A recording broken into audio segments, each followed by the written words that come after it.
Doon po sa laptop for teaching na 2,366 packages, 100% na po na na-deliver natin to para sa mga teachers.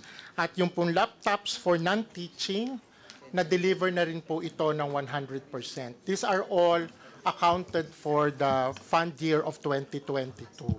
May we request the resource speaker to submit to us the documents proving all the delivery? Yes, ma'am. And can we go, Mr. Resource Speaker, to the current appropriation? Nasaan po itong 17,019 packages under the current appropriation? Okay. Under the current appropriation for the e-learning cards, that's 1,655 packages. Medyo mababa pa po yung ating delivery dito, which is 3.44 delivery because the contract, ma'am, the NTP was May to December. So ang target po before the end of the year, maibigay po yung lahat ng ELC. Sa STV naman, ma'am, it's the same.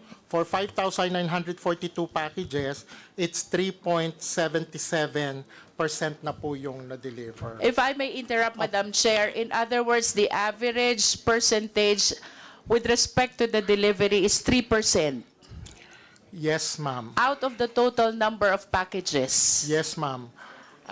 Because the procurement of the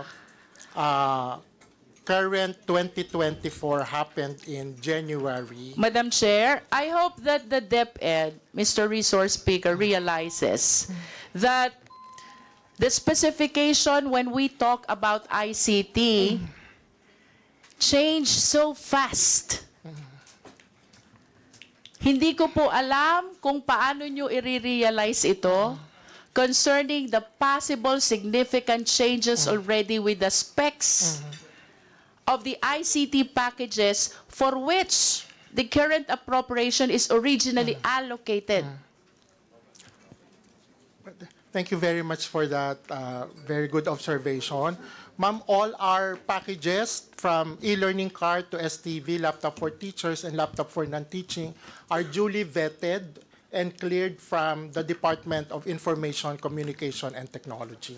So nagsasubmit po kami sa kanila ng tech specs, including that of the 2023, and they gave us the corresponding clearance. What causes the delay?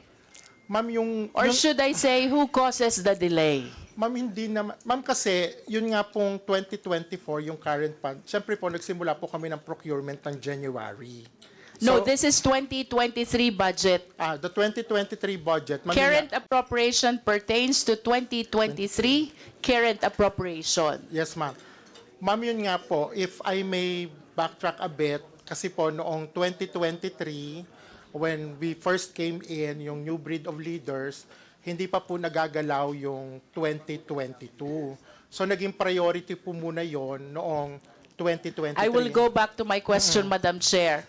If your priority is 2022, then you should not have requested for 2023. Kanina po may nabanggit na nasa warehouse. Ano po ba yung nasa warehouse? Ma'am, yung nasa warehouses na nabanggit, these are not these lots. Ito pong DepEd computerization program na ito po yung recalibrated DCP. Yung pong nasa warehouse, those are those purchased during 2020, 2021. 2020, 2021. Yes, ma'am. Ito pong 2022, ito yung 2023, ito po yung dinideliver pa lang ngayong 2024. Yes, ma'am. Madam Chair, I just wish to manifest my frustration about the significant delay in the proper bidding, procurement, and delivery of all this ICT equipments. Ito po'y kailangan ng ating mga public schools. As a matter of fact, I wish to believe na ito po ang dahilan kung bakit ang Philippine education ay nasa bottom ng ranking ng PISA. Mayroon naman po tayong budget. Why don't we act promptly? So we address this problem in the Department of Education. Thank you very much, Your Honor, for that observation validating the need of technology for schools. Ma'am, kaya po ngayon, doon po sa hinihingi namin na 2025, we have started already the early procurement activities. Para po ngayon this year, meron na pong NEP level, sinimulan na po namin yung EPA activities para nga pagdating ng 2025, mabili ka Madam agad Chair, at I wish to go ma-deliver. back to my question. What caused the delay in the procurement for 2023? Because I do not consider as a valid excuse na priority nyo ang 2022. Please give me a valid reason. Well, some of the reasons na nilagay din po namin, number one, we have to, well, since bago yung leadership, we have to recalibrate. Kasi ma'am, dati e-classroom Sean, so we have to really do an extensive onboarding of all the strands, all the people on the ground. Ano ba talaga yung kailangan? Magbibigay ba tayo ng computer laboratory? And a whole other... Ibig sabihin, Mr. Resource Speaker, while you are doing all this procurement, you have not made up your mind as to the specification of the ICT that you are procuring. That is a manifestation, Madam Chair. I acknowledge that my time ended already. Thank you. Thank you very much, ma'am. Thank you very much, Representative. 80 divided by 6 months Yes, ma'am. from procurement to delivery. Yes po. You said, I think that is unacceptable. Ma'am, kasi ito, kung napapansin nyo, yan pong 44,638, this equates to 504,000 laptops. Kalahating milyong laptops po ang dinideliver natin ngayon, yung na-procured for delivery. Yes, but will you agree? Okay, wag mo muna akong sabihan ng 504,000. Tanungin lang kita, yung common sensical, kung ikaw mismo bibili ka, tatawag ka ngayon sa Shopee, pabili po ako ng computer, sinabihan ka ng Shopee, okay, sige po, pero i-deliver ko sa'yo 6 months from now. Tatanggapin mo yon? Hindi, Ikaw, ma'am. as an individual. No po, ma'am. Oh, okay. In the same vein, hindi rin po papayag ang mga estudyanteng Pilipino. And we all speak on behalf of them. So what's the solution, sir? Ma'am, ano kasi ito, in-order kasi ito ng mga suppliers natin sa abroad kasi wala naman pong nagba-burn in ng core sa Philippines. So usually in-order to sa abroad by bulk din. Pagdating dito, i-assemble pa. So talaga pong merong time allotment para po ma-burn in yung mga technologies So na. how many suppliers are you talking about? Ma'am, ang suppliers natin ngayon, mga 7 to 8 suppliers. We will give you the breakdown of... Is it a matter of increasing the number of suppliers? Ma'am, open bidding po ito. So kung sino po yung manalo, sa kanila po natin ina-award yung contract. Director, I'm just telling you, and I think all members will agree with me, that your timetable is completely unacceptable. Kasi ano po ang useful life ng isang computer? According po sa COA, 5 years po yung obsolescency. Ayun na nga po, kung yung 6 months po is just time for delivery, tapos ilan buwan pa ang procurement, another 6 months. Hindi ma'am, yung 6 months na iyon, yun na yung contract award to delivery. Kumbaga yun yung time na i-deliver nila dapat. Correct, but from the time that you put up the bid, etc., it's probably going to take 1 year, right? Yung ngayon po, mabilis na po tayo. Nagsimula po tayo ng bidding ng January. Okay, my point being, what is the solution, sir?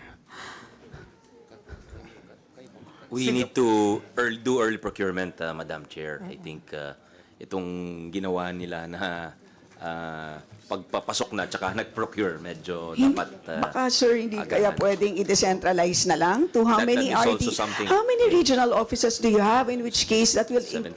increase the number of 17, suppliers? 17, including And the you newly would have created one back Negros. per regional office, right? That would mean at least 17 suppliers. And per RDO, per RO, you can have more than one supplier. Is that correct? That's correct, ma'am. If you have two, that will increase to at least 34. Is that correct? That's correct. So from 8, you can go to 34 at least. Tama po kayo, ma'am. Yes. So, sir, We will conduct the feasibility study. As sabi nga po ni SEC, we are now also in the process for decentralization of the purchase of the DepEd computerization program. Okay. Simulan po namin. Ilan, paulit po, ilan po ang natenggang computer sa warehouses? Ilan po? Ma'am, yung 2020 to 2021, may we refer you sa kay Yusek Revsi po. Madam Chair, good afternoon. Yung procurement ng DCP o yung computer packages for 2020 to 2021, around 70,327 DCP packages, but na-hold na po yan and na-delivered to school since December of 2023. Ang natitira na lang po ay 755 smart TVs and 900 laptops dun sa warehouse ng Transpac po. Have you investigated kung anong dahilan kung bakit nagkaroon ng ganitong problema? May ongoing investigation po. Hindi pa natutukoy kung sino ang may dahilan kung bakit nagkaroon ng ganitong problema? Maybe we can ask our legal to, they're the ones who did, with your permission, Madam Chair, Yusek Romero for legal. Yep. They have the investigation. They have done the investigation. Good afternoon, Madam Chair. For the Transpac matter, this is the third-party logistics provider. We have initiated to date the termination proceedings of the for the unfulfilled parts of the contract. Yeah, Madam Chair, I believe Yusek Umar is not being responsive. Ang tanong ko po is, dun sa investigation po ninyo, naitukoy niyo na po ba kung sino po ang naging source of problem within DepEd? Yes, just to clarify, Madam Chair, there has been, as far as legal is concerned, there has been no investigation on the Transpac contract, but what we were directed to previously was to initiate the termination proceedings on the unfulfilled portions of the contract.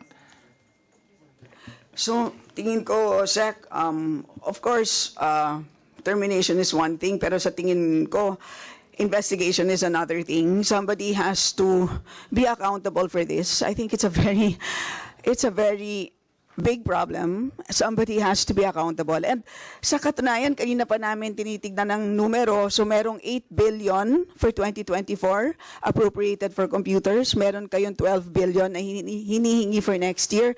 Paano naman po namin susuportahan yung ganyan kung may ganito pong problema? So, ang hirap di ba? Of course, we really want to support all your requests. Pero kung hindi naman po natin ma-absorb, napakaliit po na. Pasensya na po, Director, ha? Pero 2 minutes pa lang, ang dami na pong suggestions dito. Alam niyo po si Chairman, napakasipag po. Weekly po kami mag-meeting ng committee. Hindi po kami nauubusan ng pag-recommend ng suggestions. Kayo po ba sa DepEd, ganun din po ba? Kasipag mag-execom? Gano'n po ka-regular ang, kahit doon sa previous, Since I've taken over, ma'am, I've been in office 6 weeks. We have one Execom every Now, week. what about previously, sir? Maybe, no, ma'am. Maybe we can ask the members of the Execom who can answer. How often were anyone, I guess, from the undersecretaries, Yusek Revsi? Yeah. Since the assumption of the Vice President, noong 2022 regular at least a month, but the last Execom that we had, July 2, 2023. Sorry, July- once a semester? So, Execom? you're talking about the Execom? Oh, I mean, on the average, Meron kaming Execom, is it regular? Yes or no? yes, regular, but since July No, of so regular 2023, is it, cluster meetings how na po. frequent po? Yung cluster meetings, No, the Execom. the Execom during 2022 and first half of 2023, twice a month. Twice a month. So it's not as regular as Is it is today? The current, yes, opo. twice a month. Twice a month. Okay. Going back to the slide, pwede po ba natin balikan isa-isa? Kasi pagdating naman sa new classrooms, naka-indicate for... of procurement, ma'am. Okay. Pero itong number na to, you confirm that this is Dutch achievement or accomplishment for this year alone? Yes po. For this year alone? Yes po. Sige po. So, pa-revise na lang po ng slide na to to all those USECs concerned na to reflect the years. Okay po. Next po is, para sa insurance, meron po tayong nilaan na 2 billion pesos. Ginastos po natin yung 2 billion pesos. Binayad natin sa GSIS. I'm sure si Sec Sonny knows this. Dahil siya po ang finance chair up to recently. And because of that premiums, entitled po tayo sa repair. So ngayong dumaan ng Karina, na-check na po ba natin ang repairs? At tayo po ba ay nakapag-file na ng claim against Yes, Your this Honor. fund? And Yusek Escobedo knows the details. Yes, and We have- paki-special mention po, Marikina, I just want to know po Yeah. kung nakapag-claim tayo. Yung Marikina po ay may isasubmit kaming list sa BTR dahil yung unang list po na nasubmit natin covers 5 regions, CAR, Regions 1, 2, 3, and 4A, total of 156 schools. Yung second list, mga NCR schools po. And we talk to the BTR na may ihahabol po kaming schools, particularly po, isa po doon yung Marikina, yung Nangka High School, because ang Nangka High School, merong 34 classrooms, totally damaged, worth 85 million, and 28 classrooms na partially damaged, na 14 million, a total of 99 million. Isasubmit po namin yan sa BTR, and we informed the BTR about this, ma'am. So partially and totally damaged. Classrooms, opo. So- And meron pa po kaming pinapakiusap sa BTR kasi school buildings lang po ang kinocover ng NNIP. Kung pwede, pati school furnitures, since integrated naman po na essential component po ang school furniture sa building. Okay, may tanong ako. Actually, I wanted to ask si Wick Veloso directly. Nabanggit ninyo kanina solar panels. Pwede nyo bang i-push na isama na ang solar panels dito sa mga i-rehabilitate? Sa tingin ko, sa laki ng binayad natin na 2 billion, kasi halimbawa, for Marikina alone, we are entitled to 4.312 billion worth of insurance claims para lamang sa taong 2024. So, baka naman sakaling, hindi ko alam kung baka sakaling kayang I'm not sure We kung will pwede, inquire, but Madam if Chair. you can inquire. We will inquire. But definitely, I think that's part of the new design of some of the classrooms in unelectrified Because that will areas. clearly, the schools will be able to save a lot on the MOOE because a big chunk of that is used for Meralco bills. I-check nyo lang, baka sakali. Yes, Your Honor. Baka sakali. Yes, Madam Chair. Okay, Sec, what are your thoughts on K-12? We've asked this question many times during our committee hearings. Ang sagot sa amin is, you are still reviewing K-12.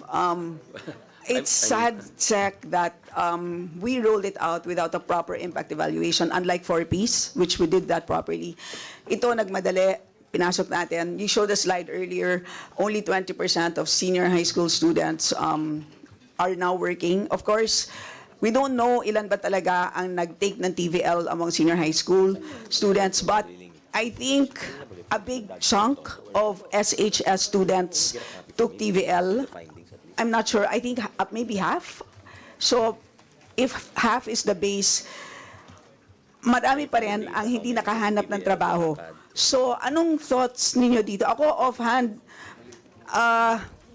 if it did not work, are you open to actually at grade 10, bakit hindi natin sila bigyan ng pagkakataon to take the college entrance exam? And if they qualify, why can't they go to college? And yung sigurado na gusto nilang mag-TVL, bakit hindi natin palakasin ang TESDA, gumawa ng TESDA classrooms within the schools themselves para ma-strengthen ang senior high school? So, your thoughts, sir? Thank you, Madam Chair. I think that's a good idea to benefit our learners. My worry is they'll be discriminated against when they go abroad, because that was one of the arguments made when we passed the CAPE. I was here in this chamber at the time. The father of the Senate President was the chair of basic education. I was the chair of higher education when we passed the expanded or the K-12 reform. And they were telling us that our engineers were not being hired as engineers abroad because they didn't have a 12-year basic exam. Even if they had finished the 4 or 5-year engineering degree, they would look at their basic education. It would be 10 years. And they would hire them as engineering assistants rather than engineers. So these were some of the issues raised that why we needed to go to 12 years, Madam Chair. But having said that, I think it's been very poorly implemented in the years since we passed the reform. Your colleagues here, Madam Chair, have mentioned the unfulfilled promises. Yung pangako na magkakatrabaho sila. Yung pangako na they will be able to earn a living wage to support their families. That hasn't really materialized because, as mentioned by Chairman Roman, NC1, NC2 sila. NC2 is novice. Hindi nila makukuha yung minimum wage sa NC2. So we need to work on it. Unfortunately, there was a lot of political jockeying for inclusion in the senior high school curriculum at the time, in 2016, that it became everyone threw in the kitchen sink. All the professions wanted to ibababa sa general studies ng college, binaba lahat. So now we require 15 courses of all 4 tracks of senior high school. So magtitivet ang bata, magka-college ang bata, magsa-sports or arts track ang bata. They have to take 15 classes. And to illustrate, someone na papasok to become a baker or to work in hotel and restaurant will have to take pananaliksik sa Pilipino. Kumbaga, hindi na relevant dun sa kanyang kukunin. Kaya ang direksyon namin dyan, ay nadatnan ko na po, may study ang ADB jointly with DepEd and may recommendations po yan. That was given to me a few weeks ago. But the planned rollout is 2026 to 27 pa. So, sabi ko, kawawa naman yung ating mga senior high school na they will have to deal with this cluttered curriculum which is not responsive to the needs of employers in the next 2 years. So, I've ordered that we do the review, we fast-track the review, and we roll it out in 2025 to 26. I realize this will be very challenging, Madam Chair, because we have to change the materials, we have to train our teachers, and all the accompanying actions kasama po nitong pagbago ng curriculum. But we need to, because ako po, when I did my A-levels in the UK, we only had 4 subjects for 2 years. Yung mga anak natin na nag-baccalaureate, Kong Len, yourself, they studied in schools where they probably have an international type of curriculum. Mga 8 subjects lang ho yan eh. Sa Australia, 6 subjects lang ho yan. Sa Amerika, ganun din ho. And tayo, 15. So, and yung work immersion natin, 80 to 320 hours. Pero ang hinihingi ng industriya, 640 hours. So we need to declutter the curriculum, provide electives that the kids can really, they're at an age where they really can choose their own destiny. So we just provide them with the basics, I think. Reading and writing, a little bit of math, a little bit of science, a little bit of history, a little bit of physical education, a little bit of civics, good manners and right conduct. Yun na yun. I think, Madam Chair, pag yun ang binigay natin, then we give electives and then we give the work immersion. Tapos, one suggestion is for the sports and arts track, which comprise less than 1% or 1% of the universe of senior high school students. Dapat i-fold in natin sa academic track to provide a specialization. The way we provide a STEM specialization or an accounting and business specialization, we have a specialization for arts, we have a specialization for sports. Kasi the data shows that yung mga graduates nitong tracks na ito go on to general education anyway. They go on to college anyway. So these are some of the ideas, ma'am. Medyo hilaw pa, lulutuin pa namin yung talaga. Pero minamadali na po namin dahil ayaw namin na there will be more kids under this burdensome curriculum which is not responsive to to the needs of our students. It's not responsive also to the needs of our employers, Madam Chair. Well, thanks. But just 2 points. One is we have the highest number of dropouts at third-year college. I'm not sure if you know that, but nakakagulat, right? At which also means sinasayang natin ng pera sa UACTE. Ibig sabihin, so nakakapagtaga, di ba? Para sa akin, one possible interpretation of that is maybe many did not really intend to finish college. They just wanted to find a job. But at the point where they finished senior high school, they just couldn't find a job. And so they went to college anyway because it's free in SUCs and LUCs. And then once they took 2 years, because 2 years of college makes you eligible for a job. And then, they dropped out of college. So, ang dami natin nasasayang na pera din sa UACTE. So, yun ang mga palaisipan. So, kung naayos talaga natin ang K-12, ang dami natin natitipid na pera pagdating sa UACTE. And at the same time, natutulungan natin ang mga bata to get themselves matched to their dream jobs.